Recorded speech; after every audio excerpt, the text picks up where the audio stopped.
Hello and welcome to the Center for Spiritually Integrated Arts, a Centers for Spiritual Living teaching center. I am Reverend Dr. Raymont Anderson. I am the founder and the spiritual director. Now, as you are sitting there joining us, you may have questions, any number of questions, such as, who am I? How did I get here? Spiritually integrated arts means what exactly? What is a teaching center? Well, what is Centers for Spiritual Living? What is that? What does that even mean? Or New Thought, or religious science, or science of mind and spirit? You may have any number of questions about this specific community, about the parent organization, CSL, our philosophy, our teaching, our liberation theology. Any number of questions. Feel free to send an email. We look forward to connecting more and building our virtual community, our global community. And if you haven't connected yet on social media, feel free to do so. This is your invitation now. Also, did you know that all of our Sunday messages are archived on our YouTube channel? You can watch it anytime. Now, questions about anything, such as becoming a member. What does that mean? What does membership entail? And if you live somewhere far and already belong to a spiritual community, can you be a member of more than one? The simple answer is yes, you can. Just like you can shop at more than one grocery store, you can attend or be a member of more than one gym. We are building beloved community. So you can do both. You can be a member of both. You can be involved with both. That's what being in spiritual community means. So we welcome you. We invite you. We are so appreciative that you have found this community and that you have joined us today. We bless you. We love you. We welcome you. Live long and prosper. Sit back, relax, and enjoy the rest of our Sunday message. Love you. Connect with you soon. Blessings.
Namaste and greetings, and welcome to February 2025. Are you still writing 2024? I'm not going to say any names, but I know some people still write in 2024.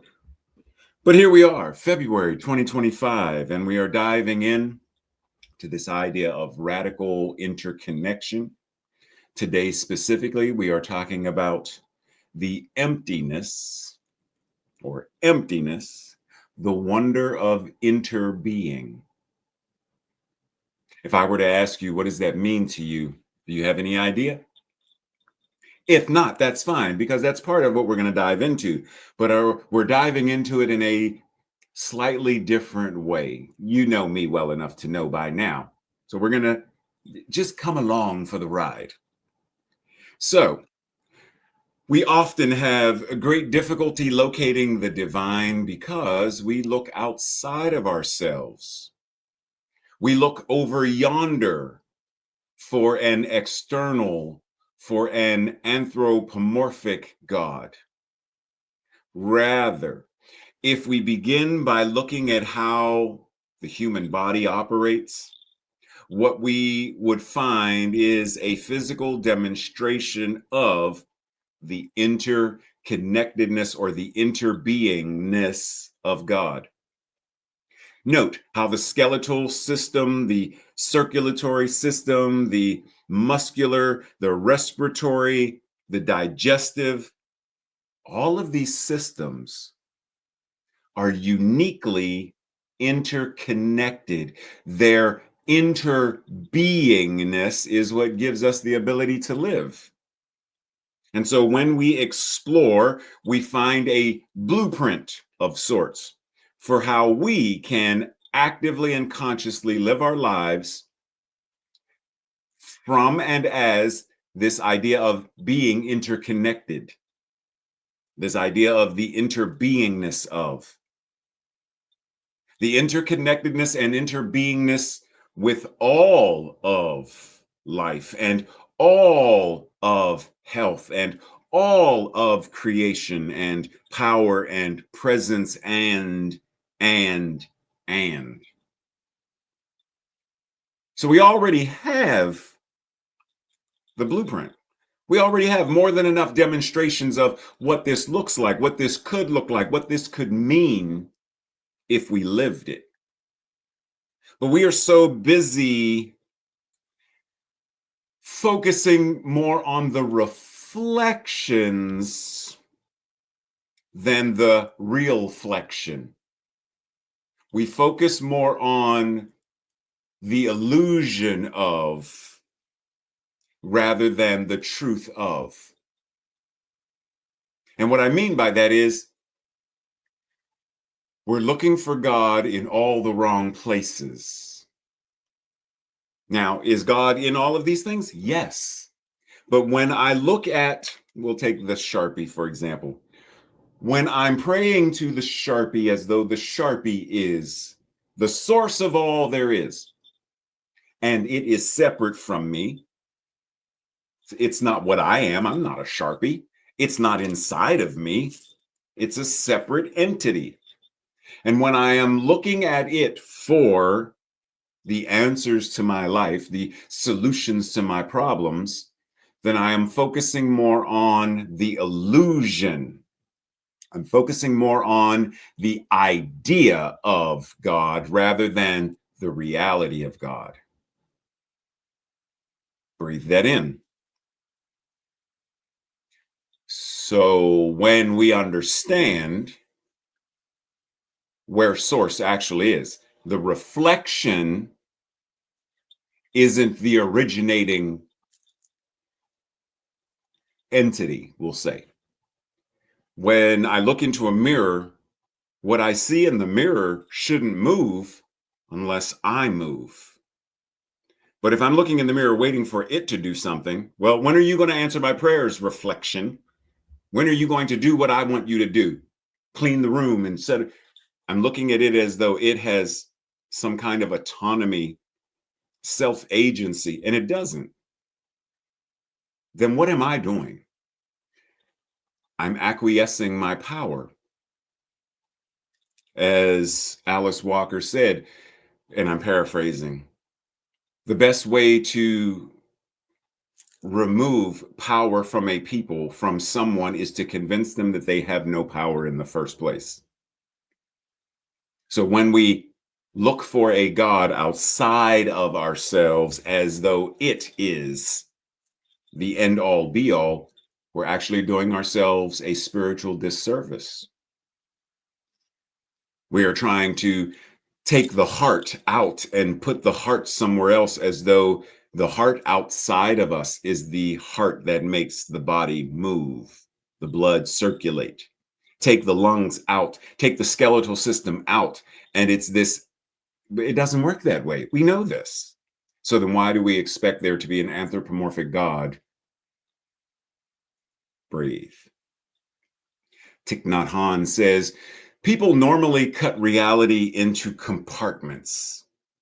And so they are unable to see the interdependence, or the, as I would say, the intradependence of all phenomena. To see on in an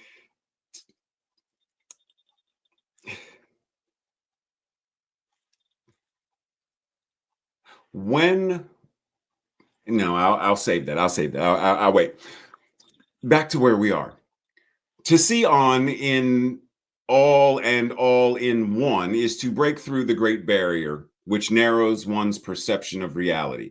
When we can see that all things are connected, all things are intradependent, interdependent, meta-dependent on all things, then we have greater agency, greater stewardship, greater ability to live our lives with power and presence. As he says, or the attachment to the false view of self. Because of how we are currently seeing things as separate, Tupperware compartments of. There's that religion and my religion. There's their religion and their customs and my customs, and their whatever that is and your whatever that is, and then my whatever that is, and they're all separate, but they're not. How many different ways can we identify that we are all connected? We understand that if we're in the same room and someone in that corner has the flu and they sneeze into the air, are we not breathing the same air? Then does that mean that person who is 30 feet away from us is not still in contact with us? If same room, same 30 feet distance, if we say that person's name, the air is vibrating, which then reaches their ear, which vibrates their eardrum, which now they hear their name. Same distance, 30 feet away, and I sign the person's name. They're looking at me and they are able to see what my hands are signing when I sign their name. Why? Because their line of sight, what I'm signing, and the space between, there is no space between. We're connected. We understand this. The roads from city to city connected. Why? Because it's one planet. We can get in a plane and BWI and fly all the way across to Japan because we're all connected. So our invitation is to, if we're going to look at the compartments, which is fine, a state is a compartment. An age group teaching elementary school 5th grade math is a compartment, and that's fine, as long as I still understand the interconnectedness of all. This doesn't exist in complete isolation from all other things. It actually exists within. All education connected, students connected, teachers connected, curriculum connected. It's all connected. So our invitation is to break down this narrow perception that has convinced us to be attached to a false image of ourselves and of each other based upon these compartments of separation. So often we believe we are whatever it is. We believe that we are our wealth. We believe we are our fame. We believe that in order to be whatever that is, we must be in shape. We have these attachments to these images and ideas of who we are and how we have to show up. But within all of this, where am I? Where are you? Where are we? Because we are not our clothes. We are not our bank accounts. These are ways that we express. But the moment we believe that that is the end all and be all, that it is the thing that makes us us, we're actually losing sight of our divinity. If the divine is omnipresent or omnipresence, then everything is connected. If that which God is ever present everywhere as everything, then everything is connected. When we recognize all life is interconnected, we can cultivate a profound sense of compassion, empathy, grace, and understanding. This shift in perception is what enables us to empathize more, to be more compassionate, more loving, more deeply with others. Understanding their feelings, meeting them where they are, their experiences as somehow connected, interconnected with our own. This realization then fuels a transformative, evolutionary energy that can then be directed toward positive change, life-affirming change in the world. With the recognition of unity, harmony, oneness, we are far more likely to act with kindness, compassion, gentleness, consideration, because we are driven by the awareness that our actions affect not just ourselves, but that our actions actually impact and affect the entirety of life, the entire web of creation. So we understand that how our own intersectional lives cross, pollinate, intersect, overlap. It shows up differently. Someone who is a cisgender man who has a disability, a senior citizen, and is a person of color, has a different configuration than they're no longer a cisgender man, they're now a cisgender woman, same other configurations. Now they're a transgender woman who's white, still a senior citizen, still disabled. All of these ways of diversity help us to realize how deeply connected we truly are. But so many of us look at our intersections as ways to create division versus embracing it and understanding that it actually doesn't push us away, it actually brings us closer together. But most of us don't understand our own intersectionalities to be able to understand another's.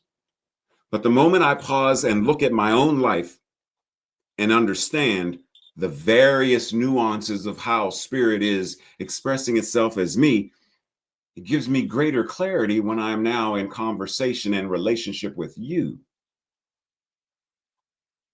with others. Not just relationship as person to person, but as the structure of family, spiritual community, an organization like Google or whomever. All of this gives us greater awareness and greater access to live how we're choosing to live, how we desire to live. And so what I'm proposing is even beyond Just this is an understanding that there is a thing called meta-sectionality, where we are able to go even deeper than our own individual differences, our own individual diversity, to recognize that that is the very power that connects all of us. Our metasectionality, how we are intimately, intrinsically connected in the absolute spirit. There is no separation. Even while we are showing up as I am separate from the pen. But even if right now I'm holding it, but even if I put it down,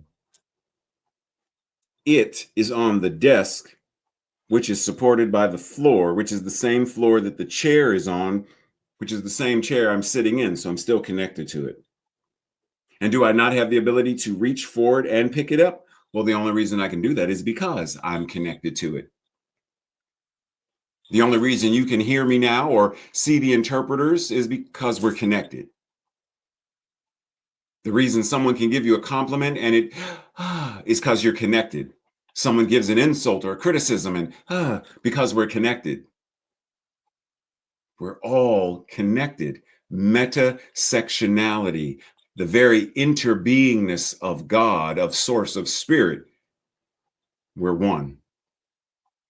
Dr. Holmes says, we are all some part of the universal order.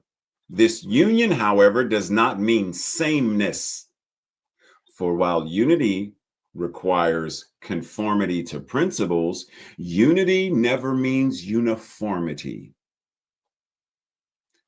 Breathe that in, because this is the very idea that says to embrace our diversity. It is the way that God is expressing itself. It is not something to say we are all supposed to fit in and look like everybody else and talk like everybody else and be one and be uniform. No. Be unique. Breathe. Every blade of grass, every crystal, every drop of water, like every individual, is a little different from any other one of its expression, its species, its classification, its quantification, diversity, not sameness. So when we talk about this idea of being interconnected, what are we talking about?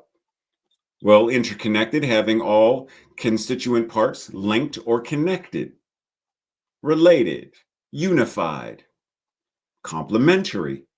And when we talk of interconnectedness, the state of being connected with another, interdependence, communion, association.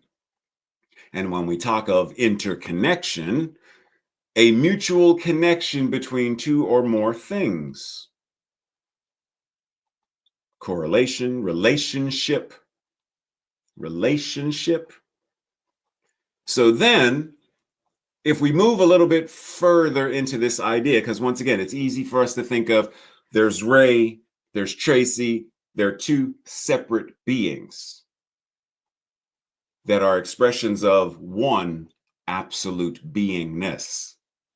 So let's think of it sort of like we are interwoven with all of life, with one another. There is the complex web of all of creation, and we are all interlocked, interlaced with one another. And the Buddhist symbol that I love, the Tibetan Buddhist symbol, the eternal knot, is a great way of thinking about this idea of being interwoven. And I don't know if you know anything about the knot, but it has a variety of meanings, such as the Buddha's infinite wisdom and compassion. Specifically, the interconnectedness of all beings on earth is where we're going with this. And then the others, which feel free to come back and revisit this slide later. The interconnectedness of all beings on earth. Just like a garment is interwoven, a painting The colors, how they mix, how they blend, they are interwoven to create the painting. Notes, interwoven with the silence and the tempo and the rhythm and the beat. A meal, various ingredients interwoven to create the meal. Any scene, the grass, the water, the gate, interwoven to create the great vista that we are partaking of. Not separate, but interwoven, interconnected, intraconnected.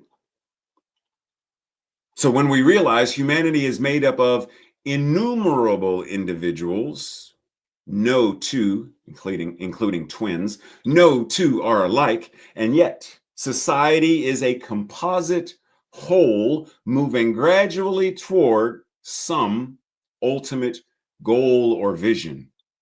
What could this goal or vision be other than that everyone, while remaining individual, shall find a more complete expression in and among and amongst, alongside of, in relationship to all other individuals.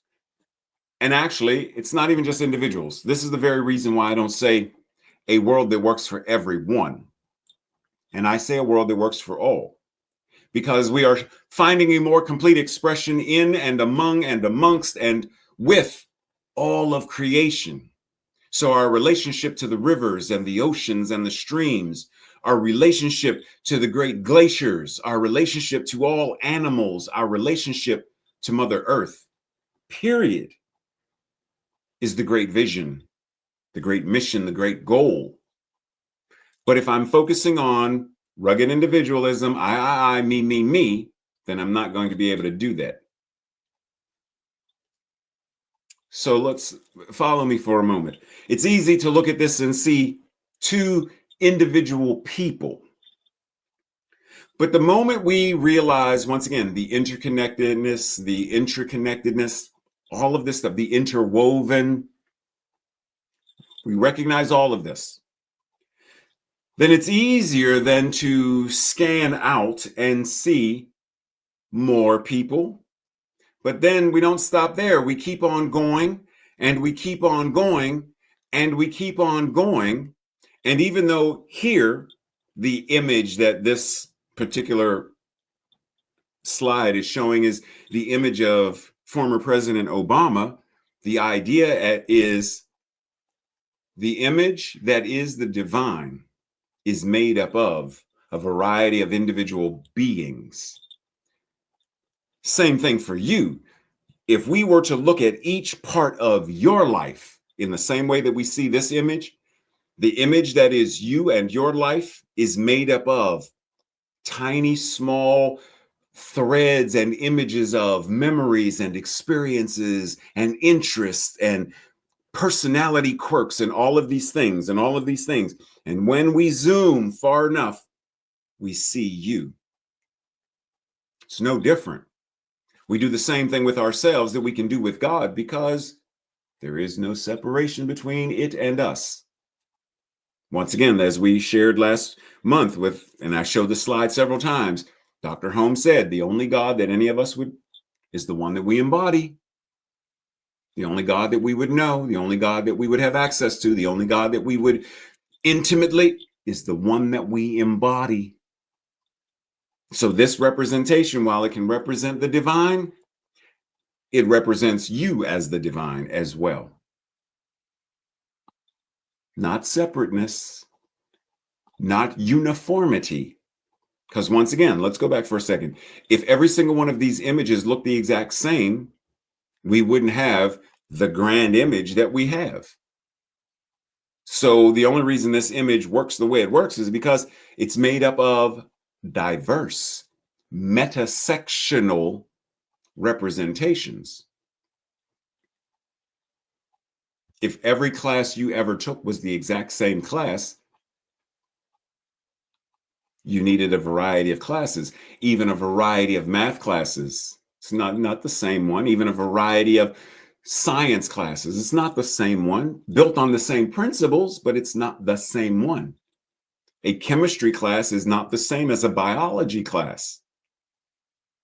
Diversity, metasectional. We are made of and as the great poet Nikki Giovanni says, if you don't understand yourself, you don't understand anybody else.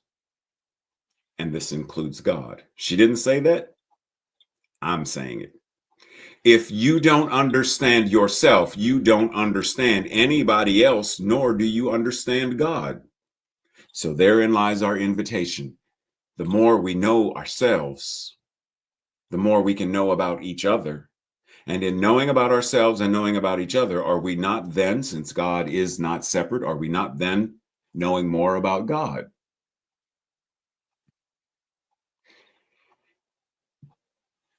Do you remember that? Well, it depends. If today may be your first day with me. In the Matrix, Neo and the Oracle having a conversation, and the Oracle directs his attention to the sign above the door, Temet Noske. Do you know what it is? Now, those of you who have been with me before, you may be familiar, but it means to know thyself. To know thyself. Well, this, Socrates, one of our great philosophers, basically says the same thing. He says it in Greek, however, but know thyself. Sensing a theme. You can't know others if you don't know yourself. You can't know God if you don't know yourself. Know thyself. Know thyself is the beginning of wisdom. Know thyself is the point of power. Know thyself, as Lao Tzu says in the Tao Te Ching. The person who knows others is wise.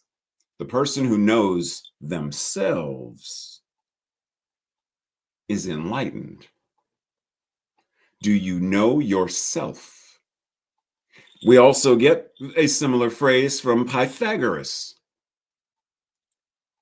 Person, know thyself. Then you shalt know the universe and God.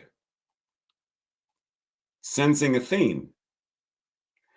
How can me knowing myself mean that I can know universe? How can you knowing yourself be the key to enlightenment and the very thing that know yourself, know the universe, know God? How? Because we are all interconnected. It is all interconnected. And when we really get to the point, it is so interconnected that when we think of it as the absolute, it is so interconnected that in the absolute, the separation isn't even visible. In the expression, it's very visible. But just like we could zoom in, right? From a satellite, zoom in on one house, and we see the individual house close up. But we zoom out, we see the house in the yard further. We see the street further. We see the neighborhood further. Keep going. We see the city. We see the state. But at that point, when we see the state, we no longer see individual streets, individual houses, but we know they're there. But we zoom further out. Now we don't even see the state. We see a continent. But we know there are individual states, individual cities, highways, byways, cars, people, planes, trains, automobiles, cats, dogs, and birds. But from this level, we don't see any of that. Zoom even further, we see the planet. Zoom even further, we see the universe. Further, the galaxy. Further, you get my point. Depending on the view, we don't see any separation at all. But when we are close up on it, of course we see it. But we still understand the interconnectedness of it all. Because once again, it's not about compartmentalizing, but it's about understanding the metasectionality of the deep interconnectedness of all that the divine is.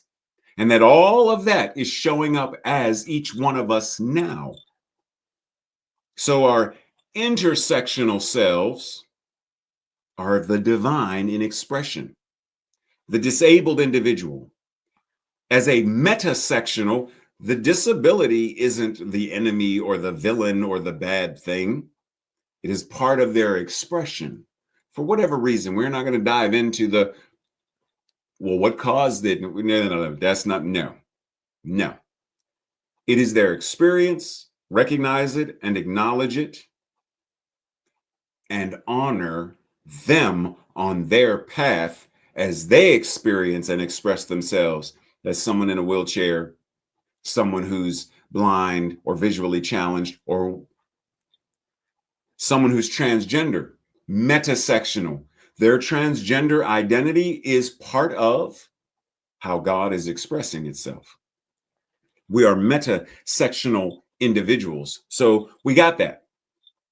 But now what? What are we supposed to do with any of this?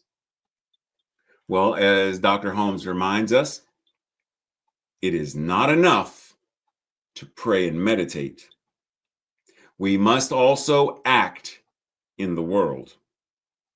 In the book, Can We Talk to God? He wrote, "We would defeat the very purpose of life should we live in a continuous state of meditation or prayer, oblivious to the objective world as each of us experiences it. The practical values of spiritual perception remain latent until objectified. Any attempt to isolate oneself from the world of action is contrary to the order of the universe. Therefore, it is futile." If all of us left and moved to a mountaintop to become the guru of that mountain and separate ourselves from the cities, and what would get done?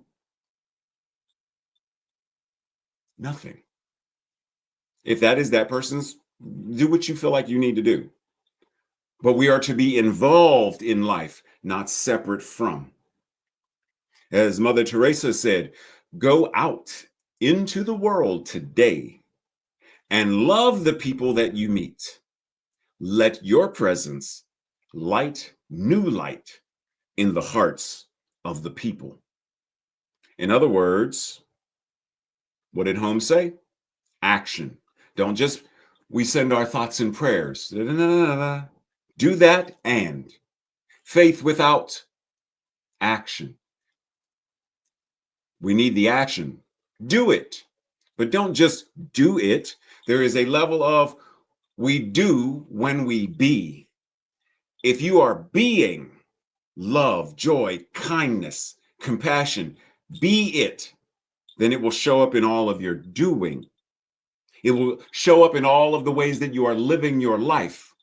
In other words, as you may have heard me say many times, your life becomes the very demonstration of what prayer is.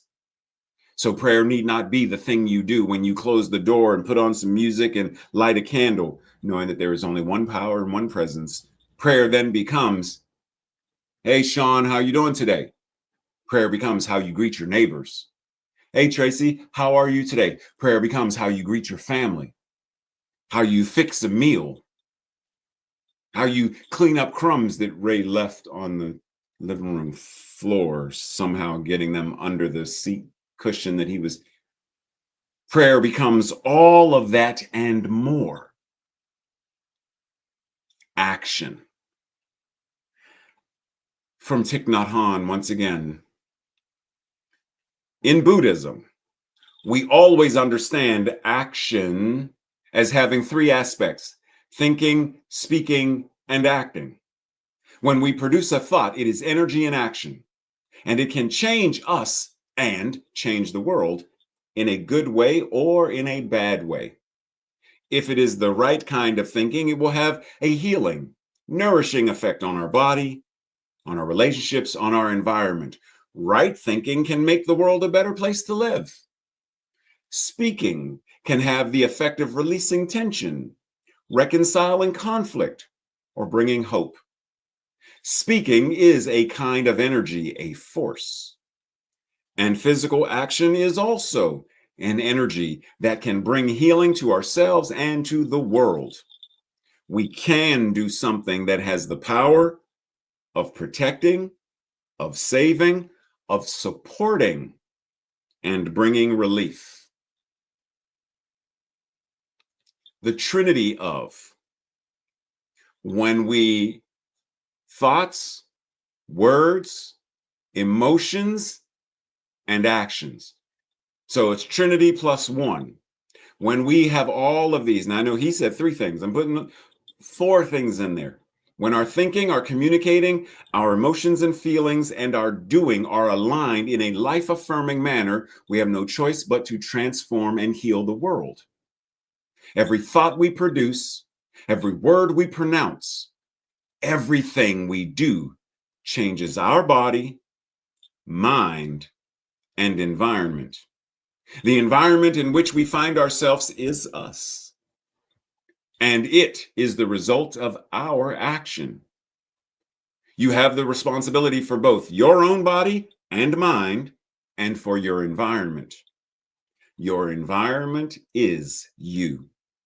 And so, with mindfulness, compassion, and understanding, you can assure a better future for yourself and for the world.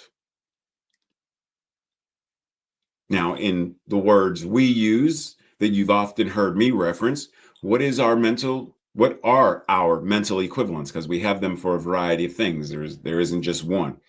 So our mental equivalents, what are the thoughts that we are thinking? What are the words we are using when we communicate? What are the emotions and feelings that drive and fuel? And what are our actions and behaviors, our habits?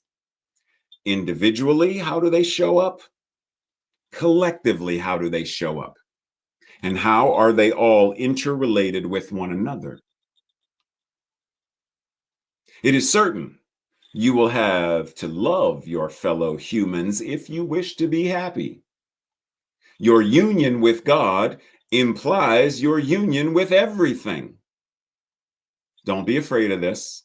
Don't shun the thought of it. Divine union means union with everything. How are we allowing this realization to impact how we show up?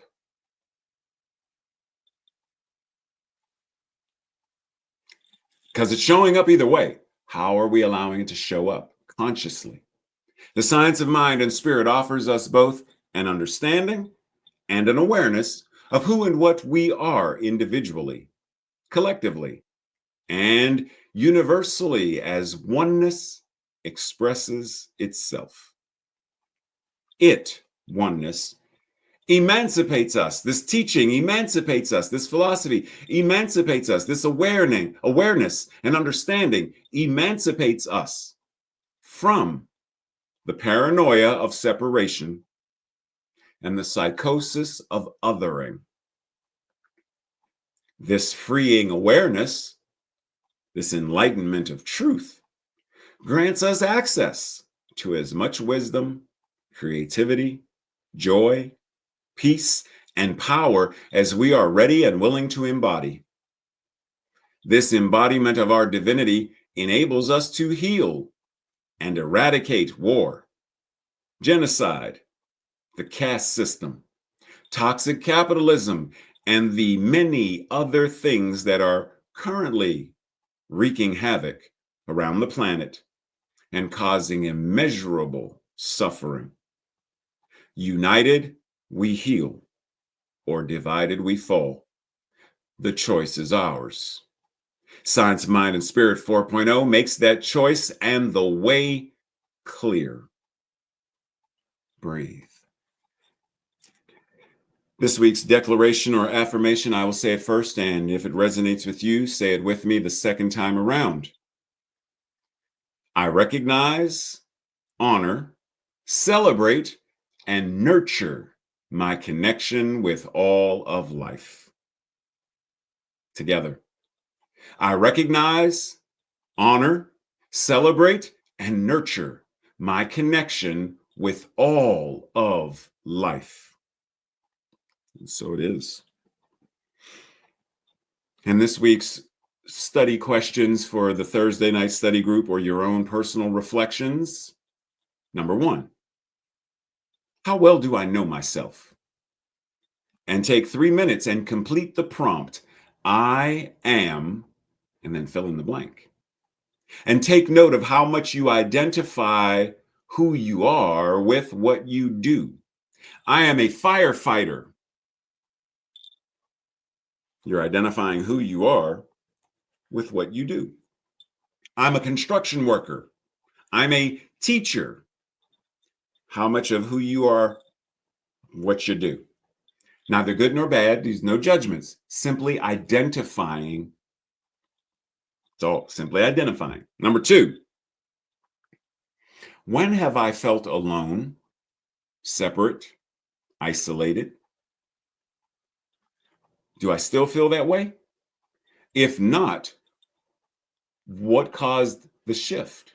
And if so, what might help shift to feeling like I belong, like I am interconnected with? Number 3, make a list of various ways that we humans tend to separate and other one another. Contemplate and discuss for yourself what I think causes this. What do you think causes this? Christians, Muslims, Israelis, Palestinians, Ukrainians, Russians, Black, white, gay, straight, etc. Just make a list of all the various ways, as many as you can come up with or choose to come up with in like 3 minutes, and list them. Ways that we separate ourselves from one another and other one another. And then look at them and think, why do I think this happens? Number 4, what are some of my intersectional identities and how do they interconnect to make me who I am? Are there some areas of my identity that I am invited to heal? And lastly, what would it mean for me to live the science of mind and spirit more consciously? What would I need to change from how I am currently living my life? And breathe as we enter into that space. Our closing prayer, simply anchoring into the infinite awareness. God is all there is. The absolute is all there is. One life. That life is God. Expressing itself and individualizing itself and showing up in, through, and as all that is. And yet back of it is still that which the divine is, the infinite oneness, the eternal oneness, the eternal allness. And so knowing that it is all there is, then it must be what I am. It must be where I am. It must be expressing as what I do. All of it's interconnected, meta-connected. All of it is interwoven. My thoughts, my words, my emotions and feelings and my actions interwoven to make the great tapestry that is my life, the great painting that is my life, the great orchestra of music, the opus that is my life. It is all interwoven, never, ever separated. Even if that's what I feel, I acknowledge and know that it is impossible to be separated or for God to be separate from itself. So I breathe, recognizing this interconnectedness, meta-connectedness of the infinite and all that there is, showing up in, through, and as me and everyone watching right now. And those who are watching or doing whatever they're doing elsewhere, still connected, whether we are aware or not, whether we consciously use it, apply it or not. The truth is untarnished and unchanged by it. So in this moment, as I allow the gratitude and joy to rise up in me, I also affirm and declare that with each breath, I am gaining greater awareness of this interconnectedness. Between me and God, there is no between. There is only that which God is, and what it is, I must be. It is showing up in, through, and as me. And I am an individual expression of it, as are each person watching. I am not God, but all that I am is God.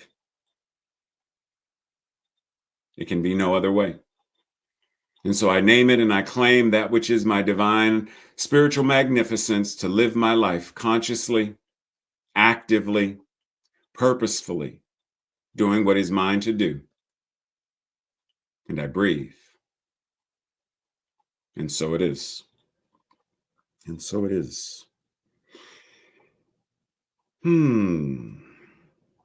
So today is our first Sunday of the month. So, that means we have after message fellowship. So I will see you, if you're joining, I will see you over in Zoom. And if not, I will see you somewhere during the week, or I will see you here next Sunday. Namaste, blessings, much love and appreciation.